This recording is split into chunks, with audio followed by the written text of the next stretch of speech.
Good evening and welcome to Local Matters. It's April 22nd and we have a special guest for you again tonight.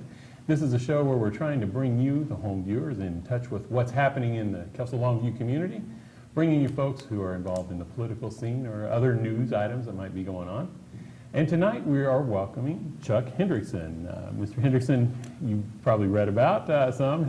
He's involved with Love Overwhelming and the low barrier shelter that's been in the news over the last year and a half or so. So welcome, Chuck. Yeah, thank you guys, thank you. And also a Kelso Planning Commissioner. Yes. So you got that going for you too. Tell us a little bit about your organization. Maybe just that before we get into what your big project is now. Yeah, definitely. Started out working in the social service industry in 2001 here in Cowlitz County, Youth and Family Link and Lower Columbia Mental Health.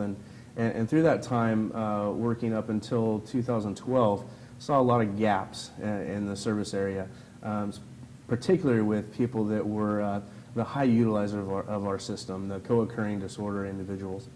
And so with that, what I did was started just an extreme weather shelter. So when people were, when it was 32 degrees or colder out, individuals that were on the streets that were having a hard time that couldn't get in anywhere else just to get out of the weather, they could come in and get out of the weather.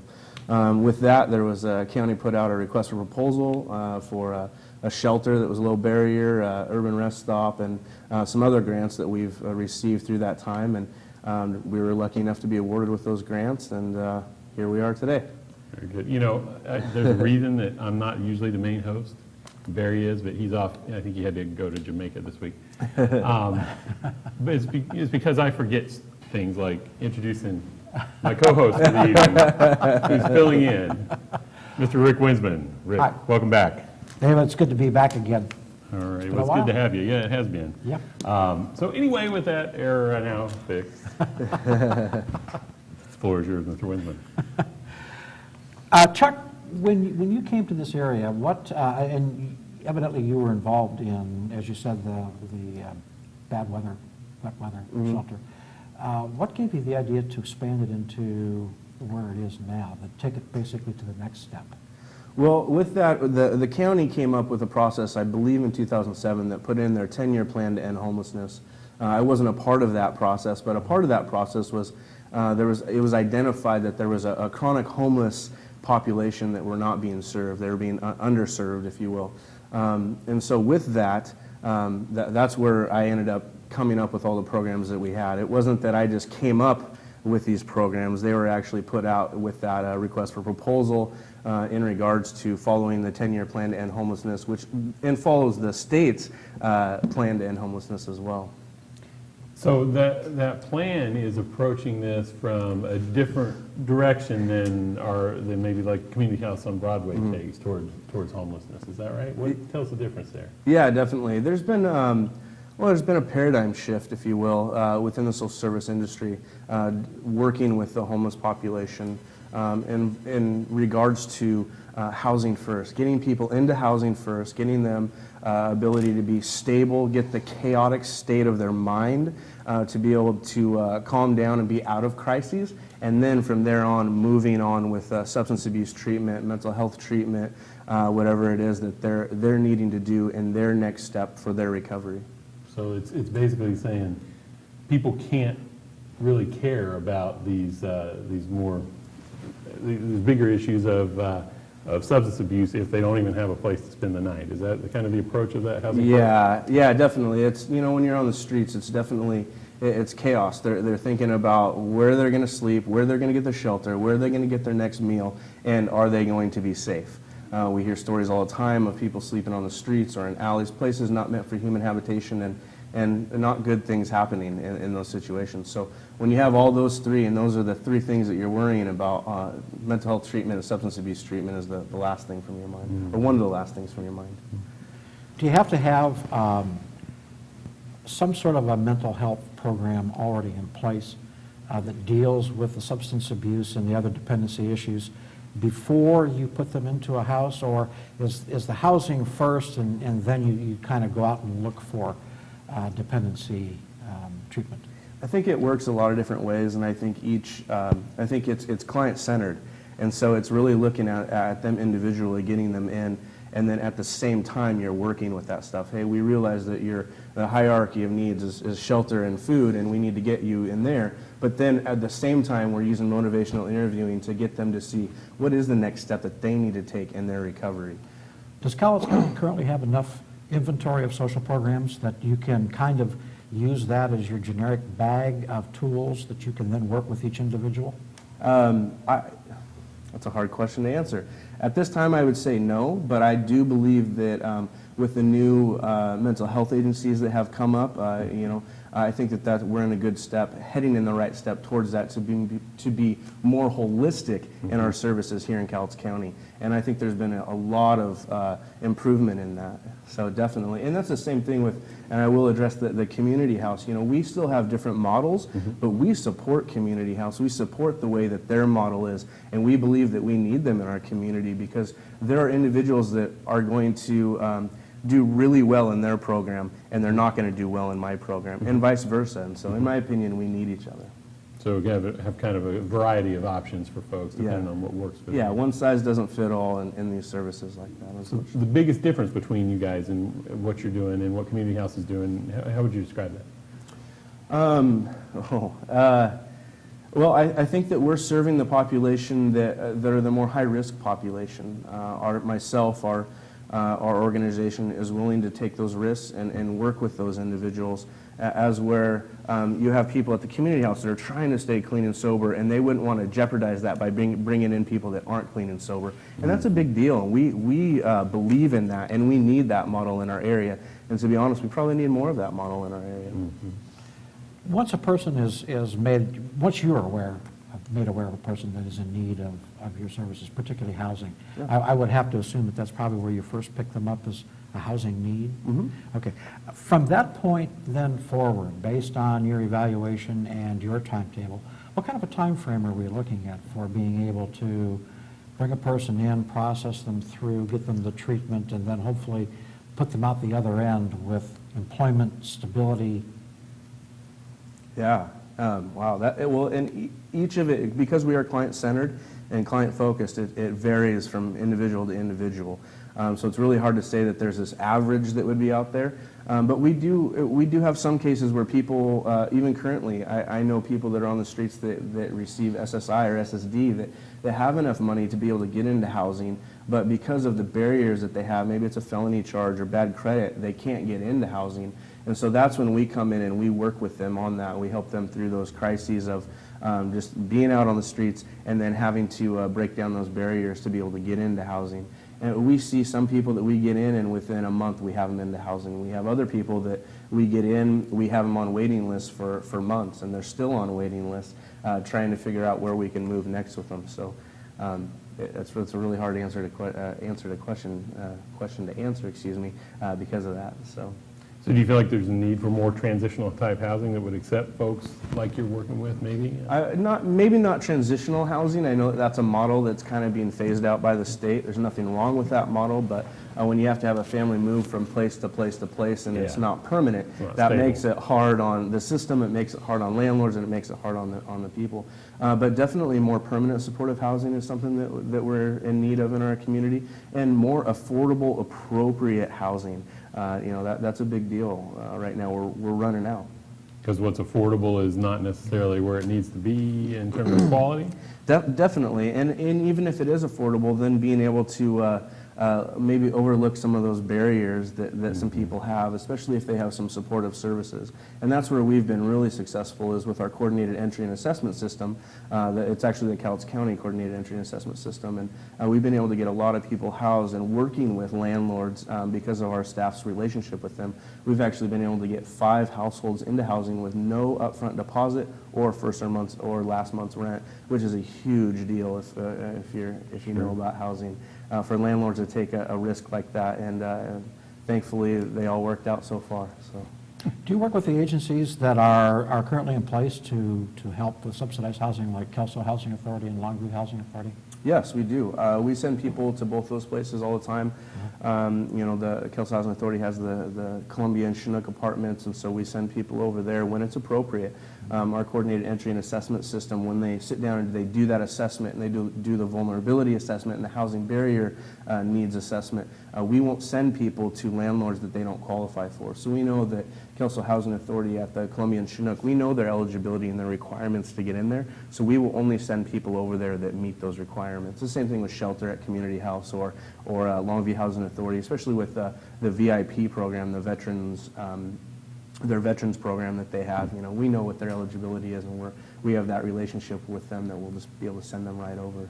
So you're seeing people for this coordinated entry program that may not be coming to you to be in your shelter at all. I mean, you're helping kind of be the gatekeeper for that whole system. Yeah, definitely. So the Cowlitz County, the coordinated entry and assessment system was mandated by the state to be up and going by 2014 in all counties in the state of Washington.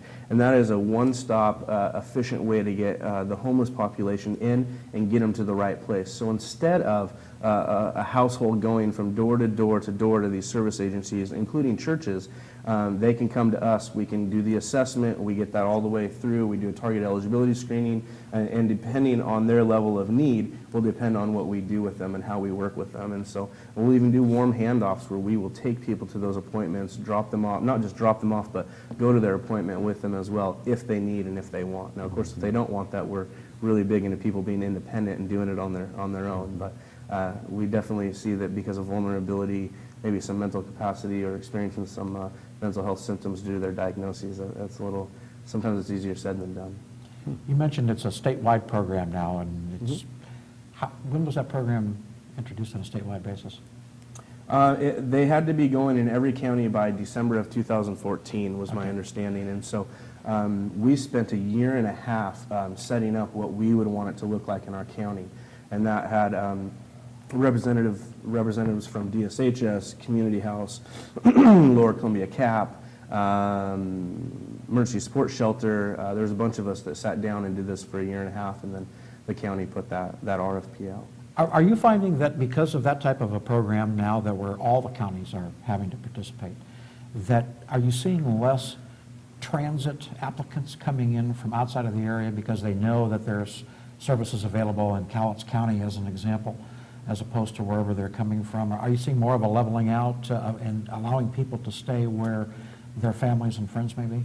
Yeah, I think that, you know, we living on the I-5 corridor, we've seen the transient population come in all the time. Now people have hey, there's low overwhelming up there if they see someone. So it's been that portion of it's really interesting. But we haven't seen an influx or had a ton of people that have been coming from out of county. What we have had is we've had agencies from out of county call because they know that we run our county's coordinated entry system, and they say, hey, we're full up here. Do you know of anywhere? And it's like, no, we're sending people to Vancouver actually because we're full. And we know that they have some places there that sometimes they have, because of our working relationships, they're open. Is that common that you find that we're at capacity as far as what you can handle in your facility, and I assume Community House and other things? Yeah, my understanding is that Community House is basically always full, and it was literally 2 days when we were open that we were full, and we've stayed at capacity since then. So then is that the only answer? If people are looking for space and there's not any, send them south? Yeah, we send them that way or north, depending on where they're headed or what they're doing, if that's the case. But we don't see a lot of that. Maybe one a month that we've seen, and if they're headed to Seattle or to Portland, we'll buy them a ticket. We'll get them on their way and send them that way if that's where they're headed. Yeah, that's kind of what I was wondering is, I mean, how do we get them there? I mean, Yeah. and the Greyhound therapy is what we call it, you know? bus therapy. Yeah, both the police departments they help out as well. Gotcha. When you're looking at people who are coming into this area, and you have, I guess you really answered that already. I was going to ask the question, what happens when you don't have facilities for those? And so let me ask the question, how would you propose to increase the number of facilities that we currently have available for, obviously, the clientele which is wanting services and needing services that you just can't address? Yeah. You know, and I don't have a magic solution for that, unfortunately. I wish I did. I'm really hoping, and I'm thinking that the Medicaid and the way the state is going with those funds will hopefully open up some services down the road. But until we get to that point, who knows? You know, we'll see. Well, I think on your program with Housing First, Yeah. basically, the housing is the critical need, and you're saying that there's a shortage of housing availability in the area. How do we increase that housing availability to meet the needs that your organization is finding exists? Yeah, I'd say investors and entrepreneurs that are interested in this type of work and working with agencies like myself and Lower Columbia CAP and Community House that want to, and Emergency Support Shelter as well, that want to get people into housing and work with them. We need landlords. A big chunk of our landlord market, the owners don't live around here. I mean, because we work with landlords that represent over 700 units here in our county. We know they live all over, and so local people investing in our own community is huge in my opinion, and then being able to work with the agencies. That's something that I know that we've tried and that we are doing in some areas, but definitely could be bolstered up and could make a bigger difference. So, you know, the thought behind the program, I mean, the plan is to end homelessness, not to just have more places to stock them, right? So what do you think your success has been in getting people out of this cycle and out of the need for the services you're providing? Yeah, definitely. I think a lot of it is empowering people, you know, helping them out with knowing that life happens, and you know what, we need to keep making that next right step for them in their recovery, whatever that looks like. And I think that that's really hard when you don't have a support around you and you don't have any hope. I mean, hopelessness it's not fun for people, and that's a big thing that we hear all the time is thank you for giving us hope. There are people that actually care, and we appreciate that. And so having those supportive services that are also client-centered and towards empowering, supporting, and assisting those individuals and households to become more independent and less dependent on the social service system is a big deal for us. And that's how we see the change happen, is when we're able to give that support and then titrate off, and then when they from those services, and then when they're in a crisis mode, then being able to come right back into that and saying, you know, hey, how can we work with you? And that's actually called the progressive engagement treatment model that we hear to. It's an evidence-based best practice.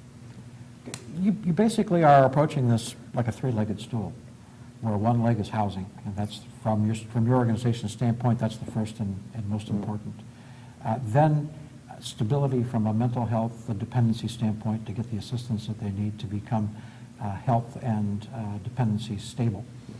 Then the third part of that, in order for them to become totally sustainable, would be to find a job. Yeah. What kind of training opportunities, employment help and assistance do you provide to your clients? Yeah, definitely. So we don't have any vocational rehab or any type of programs like that. But what we do is we work with different agencies that do. We work with Division of Vocational Rehab. We work with Goodwill that, you know, they have different programs. They even have a teen program where they help with building and construction skills learning.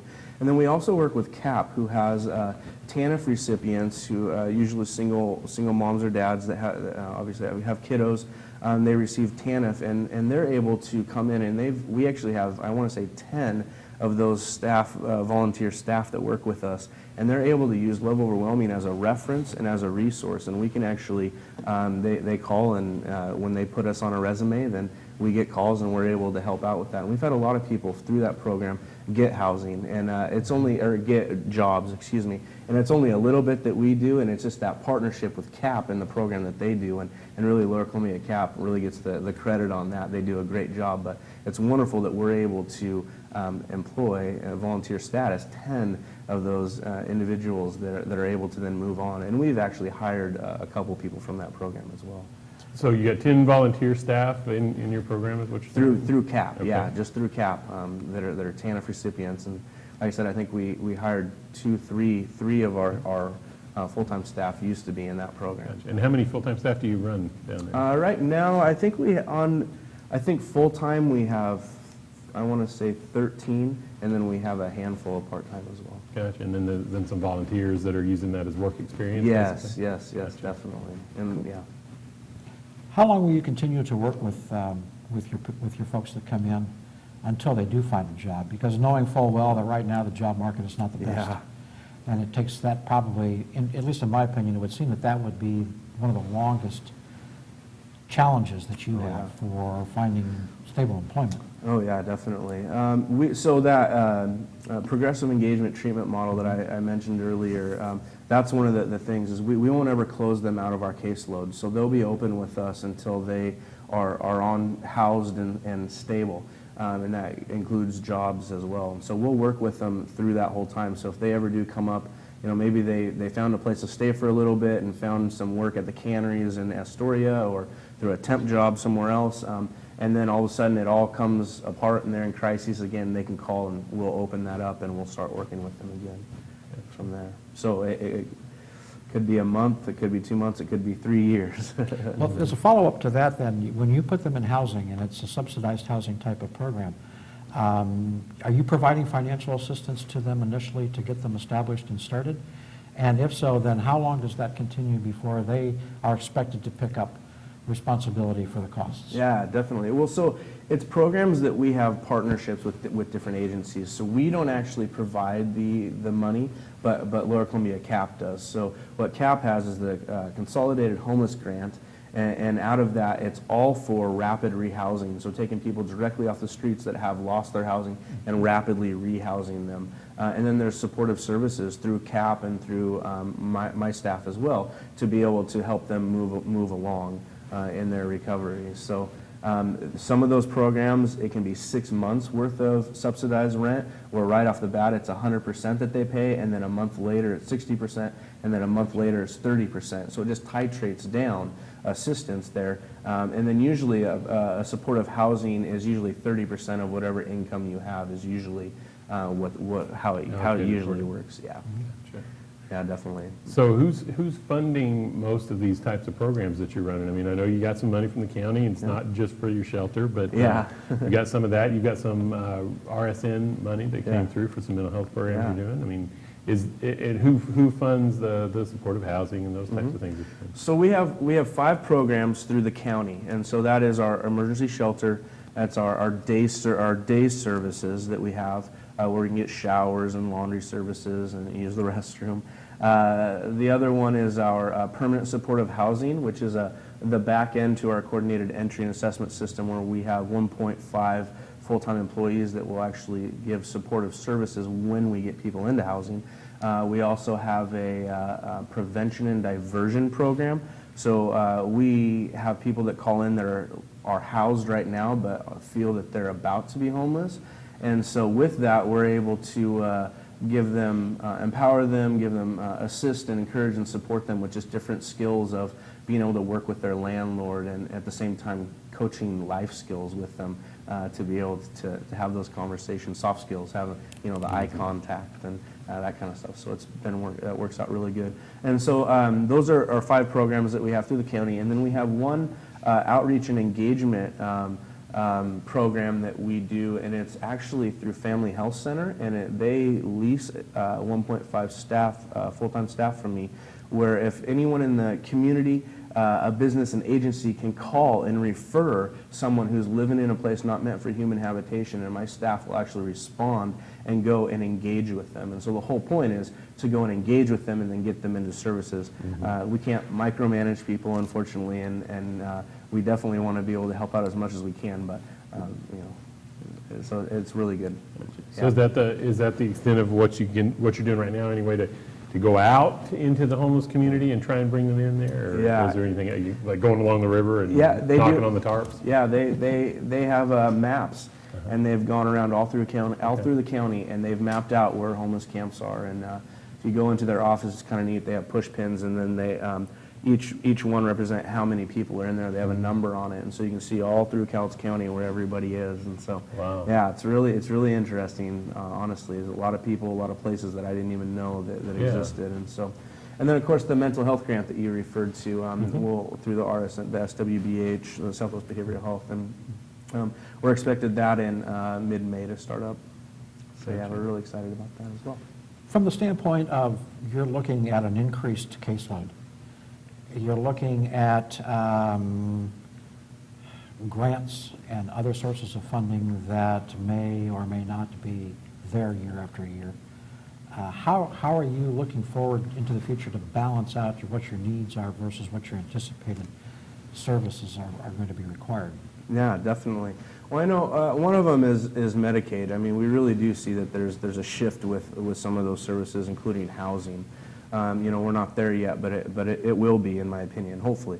So we see some of the county money and funds and stuff being able to supplement with some of the Medicaid dollars. Other than that, we are looking at entrepreneurship. We are looking at being able to you know, be able to offer jobs to people. We have a couple things in the fire that we're looking at, and hopefully moving forward we'll be able to do that and put more people back to work, because as you guys know and stated earlier, the economy is not the greatest, and it's tough to find jobs. I mean, we have people with bachelor levels, and we had one person with master level degree in our shelter and just can't find a job. You know, it's hard. Wow. Yeah, I can honestly say, and thankfully that one of them did get a job though the other day, so we're excited Good. about that. Yeah, that's a success. Yeah. Well, we are just about at the halfway mark. I mean, this hour always goes pretty quickly, and I think we've got a whole lot more still to talk about in the second half hour, but we'll take a little bit of a break and refill our water glasses. That's really all it is, water, at least in mine.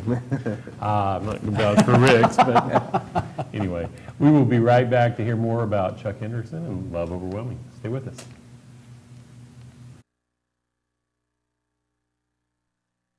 The next 30 seconds can save you a lot of money. Just do your laundry in cold and stick to full loads. Auto-sleep your computers. Plug your gadgets in a power strip and switch it off when you're done. Headed out? Turn back your thermostat by 10 degrees. And drive sensibly. The more energy you save, the more money you save. Find other great tips at energysaver.gov.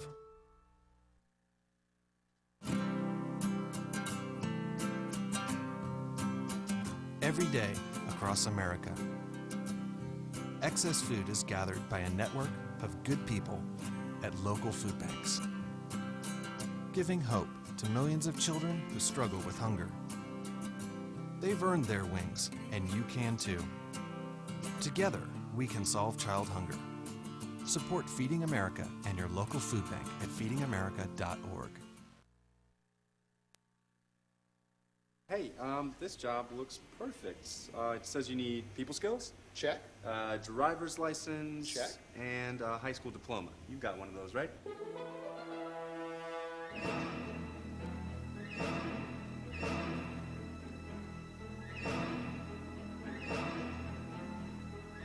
Skip the drama.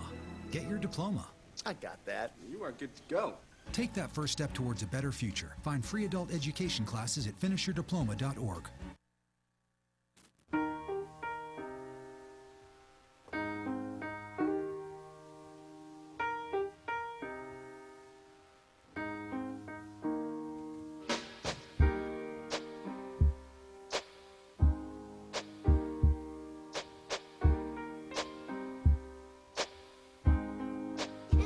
I love my sister. My heart doesn't see race. Love is love.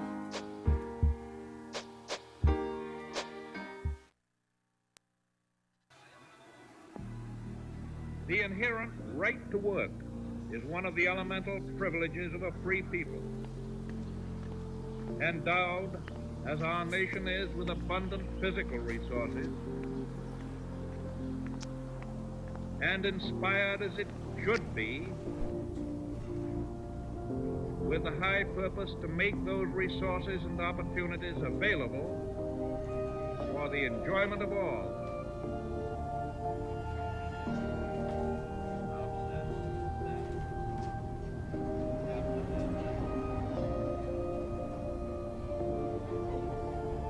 We approach this problem of reemployment with the real hope of finding a better answer than we have now.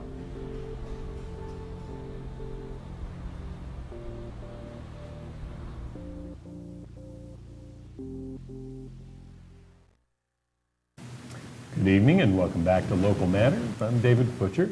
This is my for Barry's absence. They're all on the show tonight. There you go. Be Barry. I'd rather you be Barry than you be Barry. anyway, and our guest tonight, Yes. Chuck Hendrickson. He's here talking about Love Overwhelming and the shelter they opened in Kelso, as well as the other programs they run from that location. So welcome back. Rick? Yeah, we were talking just before the break about looking forward prospectively to your funding and where it comes from and how it's used and how it's meeting your goals from an increased constituency permit or prospect. Looking at what's going on in the state right now in the legislature and trying to come to grips with a new biennial budget and fully realizing that the commitments for funds are outstripping the availability of money. And certainly there are going to have to be some cuts that are going to come down from this next two-year budget, I'm sure. Are you anticipating, are you hearing anything from that standpoint that your funding may be not as robust as it has been in years past? Yeah, so so the county fees that or funds that we get are from a local document recording fee. So that any real estate transaction, there's a $36 to $37 fee on that. That money was mandated by the state for homeless programs. And so it sunsets, I believe, in 2016. It's on the docket to get it decreased. And then I want to say 2017, it's supposed to fully sunset. And so that's what we're really looking forward to. You know, in 2016, we're looking at, hey, if this money is going to decrease, then we need to take the money and the programs that we have out there right now and see what's working the best, which one is the most promising evidence-based best practice to move forward with and continue funding. And I think that that's kind of going on right now. And I believe that the Cowlitz County Housing First Coalition, they're updating the 10-year plan right now on ending homelessness, and those are things and discussions that are taking place right now. So if all that funding goes away in 17, then it's not just cherry picking the best ones, do any of them. Yeah, and that would cut a lot of funding. That would be it would be a lot that got cut. You know, not all of it's through those document recording fees. Some of it's state dollars with the Consolidated Homeless Grant, with the rapid rehousing and stuff. But a lot of those programs would be cut drastically, if not completely. Is there an effort underway right now, and not in this current session, to extend that? Yeah, right now there isn't. Last year there was. It was supposed to sunset last year and be decreased. That money was supposed to be decreased, but it did pass. That it would move on and stay the same. So for 2 years. For 2 years, and then it'll come up again, and we'll see what happens at that point. It could get, could be drastically. They resolve it on a long-term basis. Right? Yeah. Gotcha. You mentioned earlier that you also deal with veterans and that type of program. Is there special funding that's available for veterans that may not be available for just the rest of the folks, or is that all coming out of the same pot? It's not coming out of the same pot. They will, the same pot that serves non-veterans will serve veterans as well, but there are specific funds for that. Longview Housing Authority has programs for the veterans, and I know that there are other efforts as well in our community. And so I want to say that they have 2 or 3 programs there at Longview Housing Authority, and our job is when we identify someone who is a veteran and we know that they're eligible and they meet criteria to be in their program, then our job is to connect with their case managers and have that warm handoff for them. Is there anything that's in the DoD, the Department of Defense budget, that pertains directly to veterans issues in the area that you're working? Not that I'm aware of, no. So how long have you had the shelter up now? We've been up and going since January 29th is when we started going 24/7. Yeah. Good, good. And tell us a little bit about the process you went through in figuring out where you wanted to be with that, and what you had to go through to get that to work. Definitely. Well, there were a few facilities that we were looking at from the time that we got funded until the time we found a place. And I know that Mercy Sports Shelter had told me, hey, we're looking at moving. What do you think about here? And we went and checked it out, and yeah, it was kind of turnkey ready. It was, they were already doing what we were doing. And so it just was getting them to the point where they moved on to their new place so that we could be in there. And obviously, as you know, in the middle of that, there was the moratorium, and we were able to get they were out of there, and we were able to get our application in there during that time, and on a continual use basis, based on that continual usage. So, yeah. So, I mean, you looked at other places, or was that? We did look at other places. We looked at the old Kelso Library building as well, but it's not sprinkled, so that wouldn't work. And that was the biggest hurdle, was finding a place that had that was sprinkled, to be honest with you. And that was because that's a big expense, as you guys know. Sure. That's why there's not. Yes, I would assume. That's why the city is not going to sprinkle that building. Well, so you've been there, you've been up 90 days. You know, it's obviously something that you're probably still learning how to do that the way you want to. What's been your biggest challenge? Our biggest challenge, well, I think our biggest challenge was just the influx of people that we had. When we opened up, before we had opened up there, we had, I want to say, 3 to 5 kids total in the years past. Just in March, and I was just looking at this earlier, but in March we had 23 kids in our shelter that stayed a total of 300 and some nights or something like that. It was pretty interesting, the amount of the influx of people. So you probably weren't having to gear up for that many children. No, and definitely, and we want to make sure that everything's safe and healthy, and you know, that's when you have a model that's supposed to look like this, and then you have this influx of people that come in.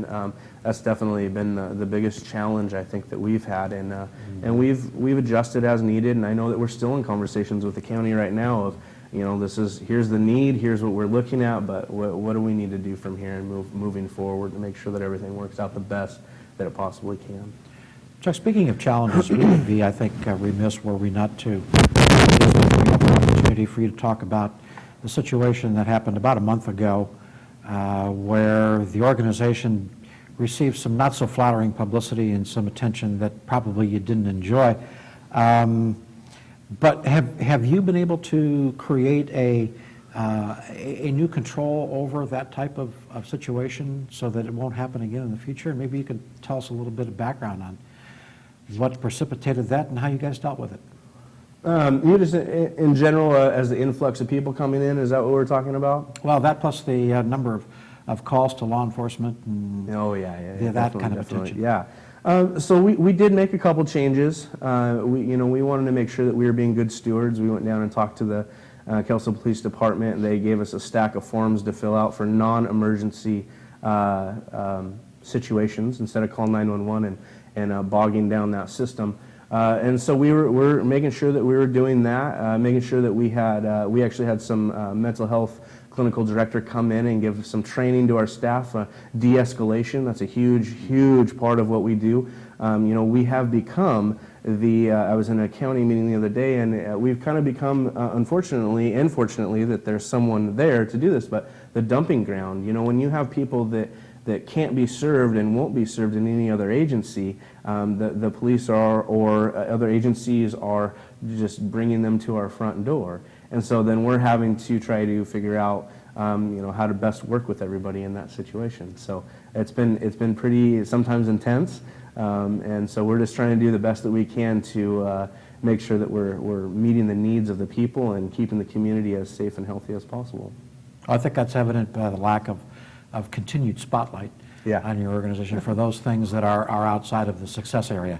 And you don't foresee this as a problem in going forward in the future, or is this something that always is going to be there based by the type of people that you have to serve and deal with? Yeah, I hope it's not there in the future. I think that we're moving on. I think that we've made a lot of changes. I mean, we have one guy that just in the morning from 7:30 a.m. until about 10 a.m. I mean, all he's doing is walking around the 5-block area in our neighborhood, just because we want to be good neighbors. We don't want people on their way over there stopping somewhere and just hanging out. That's we believe in people have rights and they can be out in public and do whatever they want. But if they are people that we have been working with and we have that rapport with, we definitely go out and engage with them and try to get them in.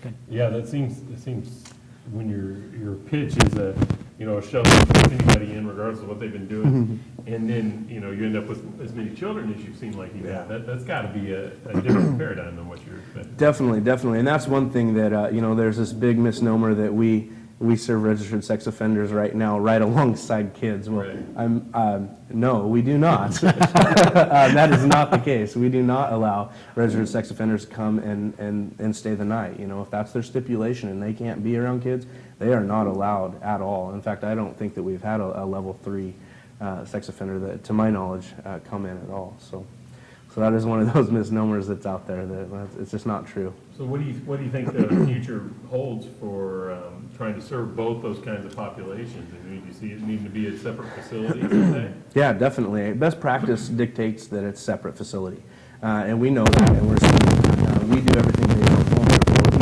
So when someone comes in, before they ever come to our shelter, they've already gone through an assessment at the Coordinated Entry and Assessment System. Okay, so they've already had that vulnerability assessment as well. So if you have to put numbers towards people's vulnerability, which is really hard. But if you have a single mom with 2 kids, they're going to score higher on the vulnerability assessment than the individual that has co-occurring disorder that is a more high utilizer of our system. And so therefore, we're not going to not give the room to the kid and the family and give it to the single adult. And so that's what really, for me, it's a catch-22.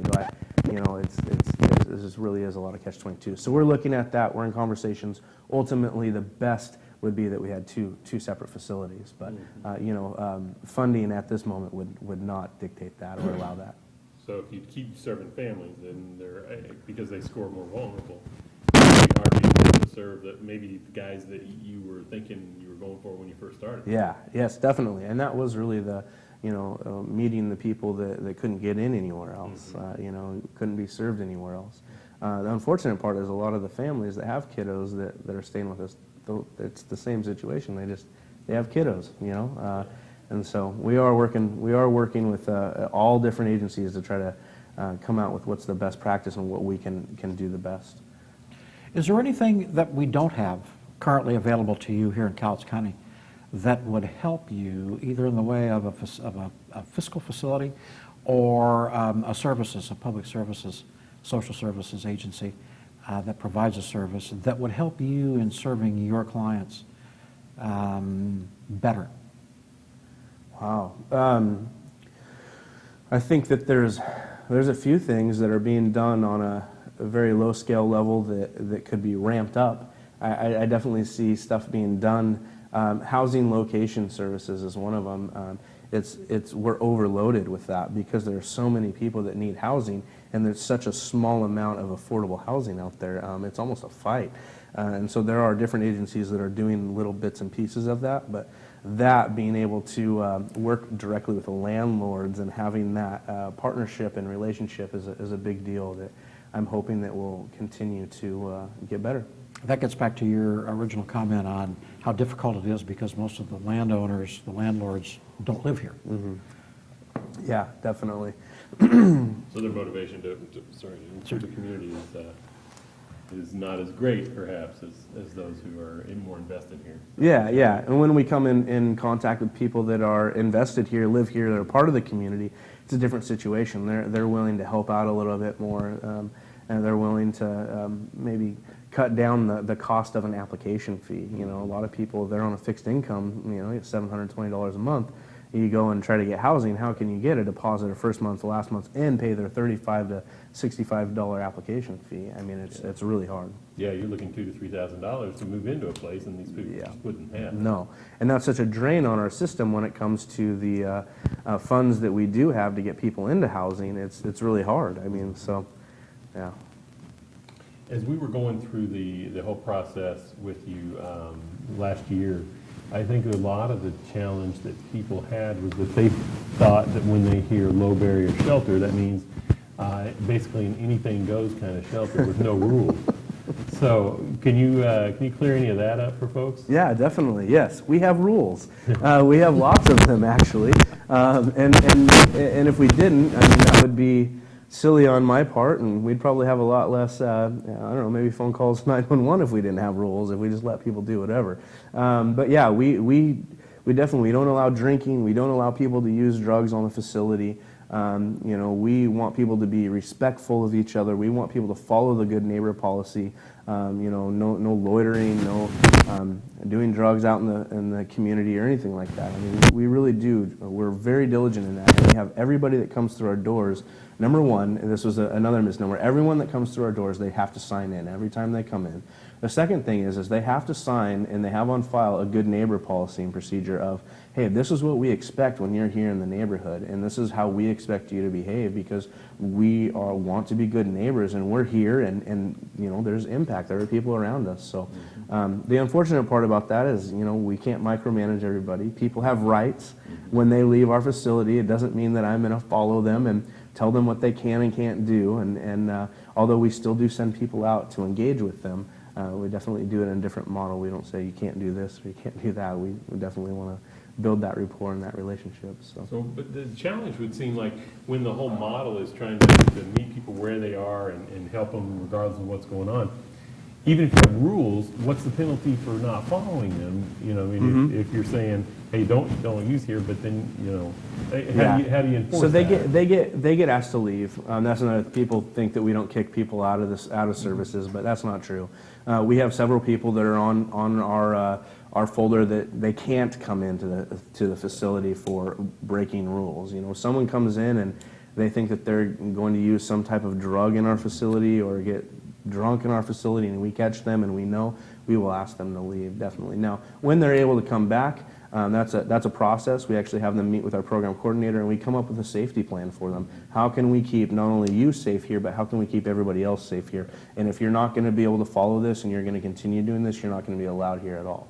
So kind of probation, put it back on. In a sense. But that's not for a while, maybe. Yeah, and it's very relational. I mean, we want to address the relational aspect versus the behavior aspect and try to move forward with that. With the people who come into your system and go through with the housing and all the other services that you have to offer, and eventually get out on their own, have you been in existence long enough to see what kind of a do you have anybody that slips and falls back in that you see a second time or maybe a third time yet? Sometimes we do. The great thing with some of our my staff and some of the models that we use, we've been able to help triage their situation. I'll give you one example. We had one person that we helped get into housing about a year and a half ago. Got him in, did good for a couple months, and then gambled his rent money away. And so came to me and said, hey, this is what happened. Oh man, we went to bat for you. We did a lot. So I took my staff, and what we did is we came up with a whole plan. Before we talked to the landlord, we worked with this person, came up with a rental repayment plan, a plan for that person to get a payee so that rent was paid first, a plan for that person also to get on the no gamble list at the Cadillac Casino, because they actually have that. You can go in there and ban yourself from that. And then we presented it to the landlord, who then said, okay, we'll give them a second chance, and have been housed ever since. That's been a year and a half ago, and haven't had any more slip-ups. So because of the model that we use with that progressive engagement treatment plan, we don't close people out. We try to help them when they're in that crisis. Yeah, and you mentioned a year and a half ago. Obviously, that's before you had the shelter now. But tell us a little bit about the operation prior to what's been more visible here. Yeah, so we did over next door to a community house. We actually had just what we called our Daily Living Essentials Cafe, which was essentially the urban rest stop. And through that, we had some light case management in there. And so we were able to get people into housing. I had one, just a half-time case manager that really did a lot more than half-time work, in my opinion, but just wonderful. And I was able to get several people into housing. And the great thing that we've done is we've got and helped assisted those individuals and those households get into housing, but then we've had them come back and volunteer, or not only with us, but they'll come back and they'll volunteer with the Housing First Coalition, Project Homeless Connect, and they've got involved within the community because they just want to give back. And so that's always really neat when you see that, people giving back. So having gone out, you mentioned there's a nice chart of all the homeless camps that people see in the community. How big is our problem here? I mean, it's hard to quantify, I'm sure, but what do you feel like we're talking about in terms of a homeless population in this county? Well, it depends on how you define homeless. HUD definition of homeless is different than the school definition. You know, and last year There were 209 reported households that were homeless in Kelso school districts, and there was a little over 300 in Longview school districts. I would say 90% of that population on both of them were people living with grandma, people living in garages or sheds, and just don't have the, doubled up population. Our census shows every year that we have around 50 to 70 chronically homeless. This last year it showed, and I want to say 93 or 95 chronically homeless that were literally on the streets. And then it showed another, I want to say a little over 200 that were homeless in our community. I think there are a lot more out there. Censuses, are not perfect. Any census, it's just a census. But yeah, I mean, I think it's getting worse too, because we're having a lot of people that are losing their jobs. They're becoming homeless for the first time, and that's a big number. We currently, right now, have served over 348 households for a diversion and prevention program. That means in our county, we had 348 households call in to us and say, I am imminently at risk of being homeless. I either have a 3-day pay or vacate, I have an actual eviction notice, or my PUD or my water, my utilities are shut off, so I'm going to become homeless. And so through that program, we've been able to divert people from the homeless system and prevent them from actually becoming homeless. So it's been really good. Do you have anybody in our area that, and I know some of the larger major metropolitan areas do, that are intentionally homeless because they don't want the responsibility? Do we encounter any of those here in the Cowlitz County or even southwestern Washington area? I believe so. I mean, I think that there are some. I definitely don't want to say that there aren't any. I've only come in contact with a few of them. That I'm not saying that I'm in contact with every homeless person in our county, don't get me wrong, but I've only come in contact with one or two personally. And one of them, it was a really interesting story. We got him into housing. I didn't, Laura Coleman Mental Health did. And got him in there, said, here you go, here's the key, hang out. And there are rules and regulations with that. And the next morning, there was the key was on the counter, and there was a note that said, thanks, but no thanks. And it was because of the rules. They didn't want to deal with the rules, honestly. And so that's their prerogative, and they're out on the streets and still out on the streets. So you virtually will try to work with anybody that is in that situation, and to the extent that they want to become involved. So it's like any other program. First, they have to admit that, yes, we need help. Yeah. And then we can benefit from what you have to offer. Yeah, Rick, and that's really our model. It's a relational, personal model where we want to be able to build that rapport and build that trust so that when that person is ready to move on with whatever it is that their next step in recovery is, that they know that we're there for them and that we can move forward with them. We had a gal come in who has a $200 a day heroin habit, and came in and just said, I'm ready to go to detox, Chuck, and just was in tears and ready to go. And we immediately, I was able to get her in with one of our case managers, and unfortunately a detox bed wasn't available for 5 days. You can imagine what 5 days does to someone, and so it was unfortunate. We did reconnect with that person, and we're still connecting, and I know that once they are at that point again, they'll come back, and hopefully we'll be able to get them into a bed sooner than 5 days. Well, Our Homeless is fortunate to have an organization like Love Overwhelming to be able to turn to. The community is very fortunate to have your organization in our community as well. Thank you. Yeah, as much as we encountered opposition, obviously, in coming through the process with you for deciding that, the thing I kept coming back to is, well, the alternative is telling them, okay, then go down, sleep by the river. Yeah. And I just had a hard time buying off on that as the right policy for us to have. Yeah. So yeah, I agree. Thank you for trying to do what you can. And so what's next then for you guys? Well, we're moving forward. Our mental health program will be up and running in mid-May, and so that's the next endeavor that we're moving forward with. So we're excited about that. Very cool. That'll be nice to have some more mental health assistance in the community. I think there was a list of 4 or 5 organizations that are new to that game that are getting funded from Southwest Behavioral Health. Yes, definitely.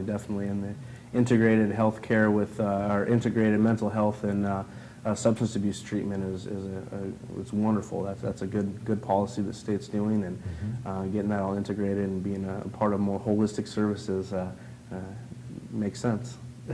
Absolutely. Well, thank you so much for coming and telling us more about what's going on, maybe setting a few things straight. Yeah. And just giving us the lowdown on what's there. Yeah, definitely. Thank you. Rick, I always have to answer the last question, and since I'm pretending to be kind of like Barry today, I'll pass the buck and make you answer it. What do we got next week? I have absolutely no idea except what's written on your paper, and I'll it looks show to you. me, like next week we're going to have Sherry Tinoco as a guest on the show. Looks like we might. She's taller than you, but still shorter than me. Still shorter than you, Shorter yes. than me. That's what we got to remember. Yep. All right. Well, so join us next week. We'll have Sherry Tinoco from the Emergency Support Shelter. It's been our pleasure to host Chuck Henderson tonight, and look forward to having you join us again next week. For Rick Winsman, I'm David Futcher.